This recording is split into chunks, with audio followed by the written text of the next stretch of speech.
BJP চৰকাৰৰ বিকশিত অন্য এখন ছবি চাওক। এই দৃশ্য ধেমাজি জিলাৰ নৱগঠিত চিচিবৰগাঁও বিধানসভা সমষ্টিৰ ভৈৰৱপুৰ গাঁৱৰ গড়কাপ্তানি পথৰ ওপৰৰ। এই দৃশ্য দেখি আপুনি নদীৰ বা সাগৰৰ দৃশ্য বুলি ভাবি ভুল নকৰিব। এই দৃশ্যত অন্তৰ্নিহিত হৈ আছে বিজেপি চৰকাৰৰ বিকশিত অসমৰ অন্য এক প্ৰতিবিম্ব, য'ত হাজাৰ হাজাৰ লোকে ভোটদান কৰে বিজেপি দল বা চৰকাৰক। সঁচাকৈয়ে আপুনি ভাবি আচৰিত হ'ব নৱগঠিত চিচিবৰগাঁও বিধানসভা সমষ্টিৰ এই ভৈৰৱপুৰৰ উন্নয়ন আৰু বিজেপি প্ৰীতি দেখি। সেয়েহে আজি আমি আপোনালোকক দেখুৱাবলৈ বাধ্য হৈছোঁ ভৈৰৱপুৰৰ এখন ছায়াছবি। এই দৃশ্য বাৰে বাৰে চাওক। ৰাষ্ট্ৰীয় ঘাইপথৰ পৰা ভৈৰৱপুৰ হৈ ব্ৰহ্মপুত্ৰ নদীৰ মথাউৰি পথলৈ যোৱা গড়কাপ্তানি পথৰ ওপৰৰ। প্ৰতি বছৰে এই অঞ্চলৰ ৰাইজৰ বিপদৰ সীমা নোহোৱা হয়।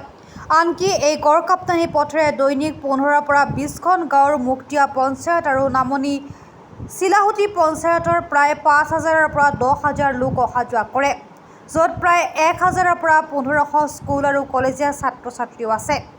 এতিয়া আপুনি মই কি ভাবিম?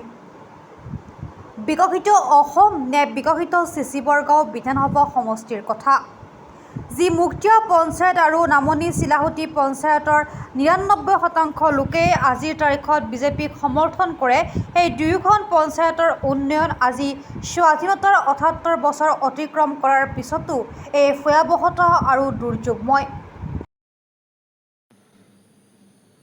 নমস্কাৰ।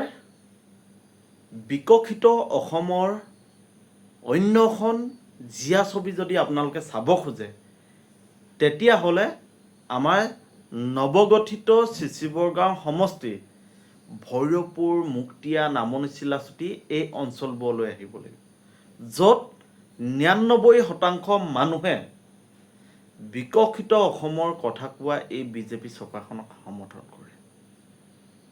আজি স্বাধীনতাৰ 78 বছৰ অতিক্ৰম কৰিলে আজিও এই অঞ্চলৰ হাজাৰ হাজাৰ মানুহে জীয়াতু ভুগিবলগীয়া হয়। আপোনালোকে বান পৰিস্থিতি চাব যে ৰাষ্ট্ৰীয় ঘাইপথৰ পৰা ব্ৰহ্মপুত্ৰৰ মথাউৰি যি গড়কাপ্তানি ৰাস্তা আছে, পথ আছে, এই পথলৈ যোৱা যি গড়কাপ্তানি পথ, এই পথৰ ওপৰত এতিয়া সাগৰ সদৃশ পানী। ছাত্ৰ-ছাত্ৰী স্কুল বা কলেজলৈ অহা যোৱা কৰিব নোৱাৰা এক দুৰ্যোগময় পৰিৱেশ। আজি কোনো পথচাৰী বজাৰলৈ যাব পৰা নাই, আমাৰ চিলাপথাৰলৈ আহিব পৰা নাই, তেনেকুৱা এটা দুৰ্যোগময় পৰিৱেশ পৰিস্থিতি। আমাৰ উন্নয়নৰ কথা কৈ থকা এই চৰকাৰখনে অত বছৰে এই সমস্যাবোৰ সমাধান কৰিবৰ কাৰণে দেখা নাই। আজি আমাৰ সন্মানীয় সাংসদ ডাঙৰীয়া, আমাৰ পূৰ্বৰ বিধায়ক মহোদয়, তেওঁলোকে অত বছৰে কি কৰিলে? এই অঞ্চলৰ কাৰণে কিবা কৰিলেনে?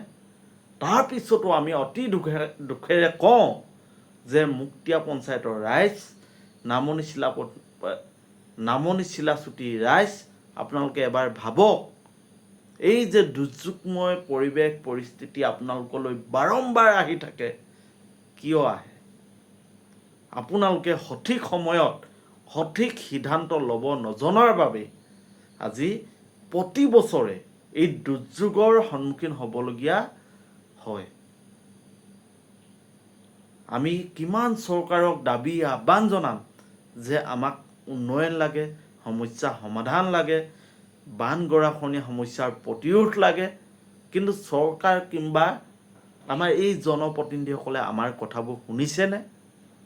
আমি কিয় নিৰ্বাচন আহিলে কেইটামান টকা বা কেইটামান প্ৰতিশ্ৰুতি প্ৰলোভনত বা কিছু আঁচনিৰ লোভত আমি তেখেতলোকক জিকাই পঠিয়াওঁ?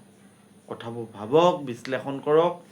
আমি এইটো কাৰণে এইবাৰ আহ্বান নজনাওঁ, চৰকাৰক অনুৰোধ নকৰোঁ, জনপ্ৰতিনিধিক আমি দৃষ্টিগোচৰ নকৰোঁ, আমি কেৱল ৰাইজৰ উদ্দেশ্যে এই কথাখিনি ক'বলৈ যত্ন কৰিছোঁ।